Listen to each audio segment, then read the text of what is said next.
এটা নামাজ পড়ার জন্য অতি দ্রুত আপনারা ভূমির মসজিদে আপনাদের সকলকে আসার জন্য অনুরোধ করতেছি। সম্মানিত হাজিরিন, এরপর ইব্রাহিম আলাইহিস সালাম এই কথাগুলো শোনার পরে ওনার চোখ দিয়ে পানি পড়তেছেন। এরপর ইব্রাহিম আলাইহিস সালাম এই কথাগুলো শোনার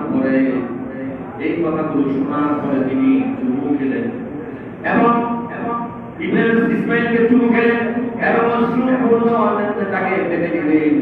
এরপরে আল্লাহ তাআলা তাসবিহ পাঠ করলেন, ফেরেশতা দোয়া তাসবিহ ওয়ানাদাইনাহু আইয়া ইব্রাহিম قد صدقت الرؤيا إنا كذلك نجزي المحسنين إن هذا لهو البلاء المبين الله أكبر ইব্রাহিম সালাম যখন শুনি তিনি তার সন্তানকে জবাই করবেন, এই অবস্থা আল্লাহ তাআলা সাথে জিবরাইলকে পাঠালেন, ও জিবরাইল যাও আমার নবী তো পরীক্ষায় উত্তীর্ণ হয়ে গেল, যাও ইব্রাহিম আলাইহিস সালামকে পুরস্কৃত ঘোষণা করে তার সন্তানের বদল একটা চক্ষু দিয়ে তার জবাইয়ের ব্যবস্থা করে, বলি আল্লাহু আকবার।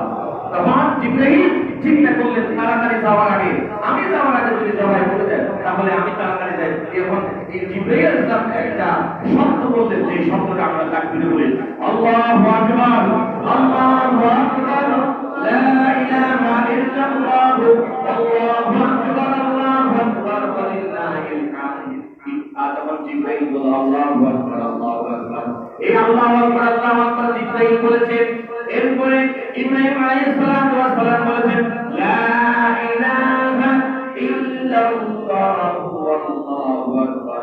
এটা শোনার পরে ইসমাঈল বললেন ওয়ালিল্লাহিল হামদ। এটাকে আমরা তাকবীর হিসেবে আইয়ামে তাশরীকের যে তাকবীরটা করি, এই তাকবীরটা হচ্ছে তিনজন ব্যক্তির কথা।